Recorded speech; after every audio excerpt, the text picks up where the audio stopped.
永石胶，处理个马桶漏水。这地方是一个做那个拖车的，平板车、拖车。哦，好了。这个纸上写的是暂停使用，看来已经坏了有段时间了。试一下这个冲水，感觉没什么问题。关掉水，把胶割开看一下。这是他自己打的胶，打胶有啥用啊？它这水，你只要一割开了，水就出来了。停了水，给他把这个马桶先拆了，拆了看一下下面，下面肯定有问题，全是水。看这玻璃胶，这就是那种便宜的玻璃胶。这个玻璃胶我感觉就是用那个，就像我们蒸馒头那个白面一样，看，它遇水以后，它不是胶，这就不是胶，它没有粘性，没有那个弹性，遇到水以后就融化成这样。这安装的时候，下面蹭了多少东西，下面全是空的。看这个马桶，没有放平，没有放下去，下边全漏了。现在我们把这个马桶翻过来看一下底部结构。看这个马桶底部，这个马桶可以开3个孔的，现在是用的一个30孔，40孔已经堵上了。这个法兰已经没什么用了，已经压坏了。之前是一个40口，这个口是封闭的，然后这个口打开以后，把这个就堵了。这个也没有堵好，这个我们给它重新做一下，把这个割掉。这个盖子还要用，一会儿我们把这个洞重新给它封堵一下。粘那个口之前呢，得把那个边给它打毛了，要不然永石胶怕都粘不住。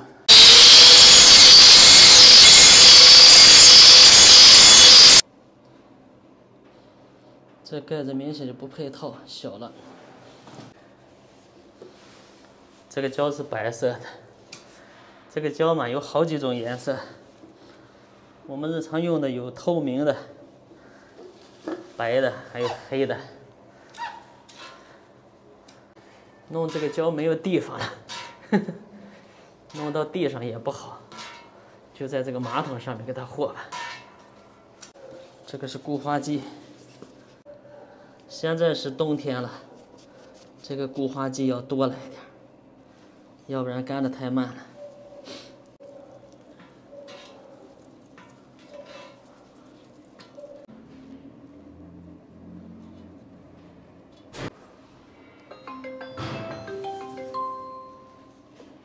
胶弄的有点多了，都给它糊在上面。它之前的法兰也不行了，我得给他找个新的，换一个法兰。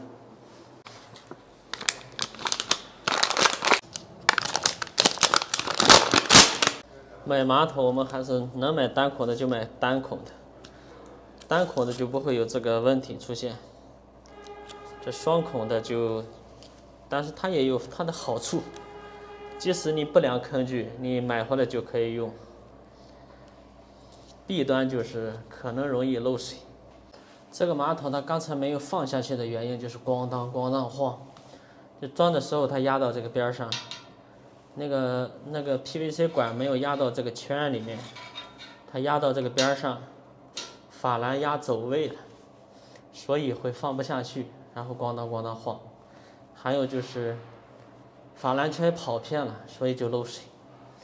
正儿八经说它堵这个位置还不一定是这儿漏，但是既然弄了，我们就把这儿补好，防止它以后从这儿漏。这一次我们把这儿再压实了，这就没有问题了。装好我们先试水，没毛病再打胶。带你们到那个造车的车间里面去看一看。我以前也干过这活儿，就是改装汽车的时候，他们这个是焊青皮车的，我们那时候都是重型的，哪有轻皮的，全是重型的。那一个这样的，你看这个，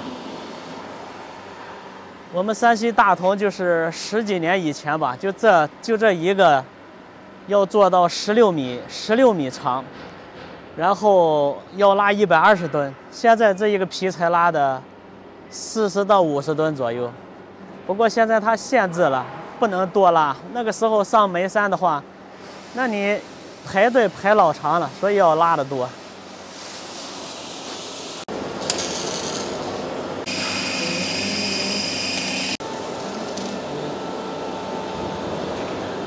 像这样的车全部都改装成那种侧翻了，它是太长嘛，它立翻不行，然后都改成侧翻了。这边都加的是液压柱，然后那边是那个啥了轴。卸煤的时候就从这样一倒，直接就卸掉了。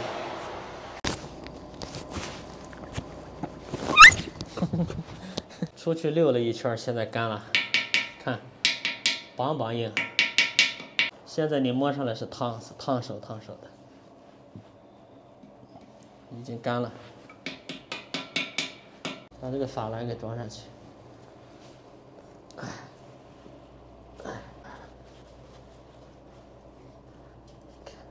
这是一个普通的法兰，它这是大口径的，这个孔大，法兰压不上去。把这个边儿呢，给它得磨一下，修整，把这个法兰得压到底。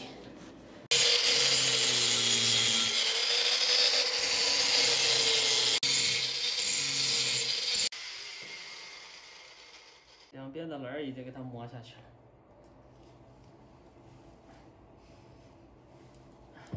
现在就可以装了，翻过来。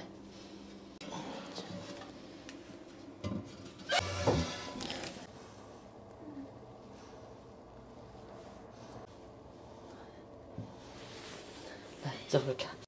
现在我们看这个马桶已经落下去了，就没有刚才那个垫子这么高那个缝隙了。看，落平了。把水接上先试水。给它冲个5、6次。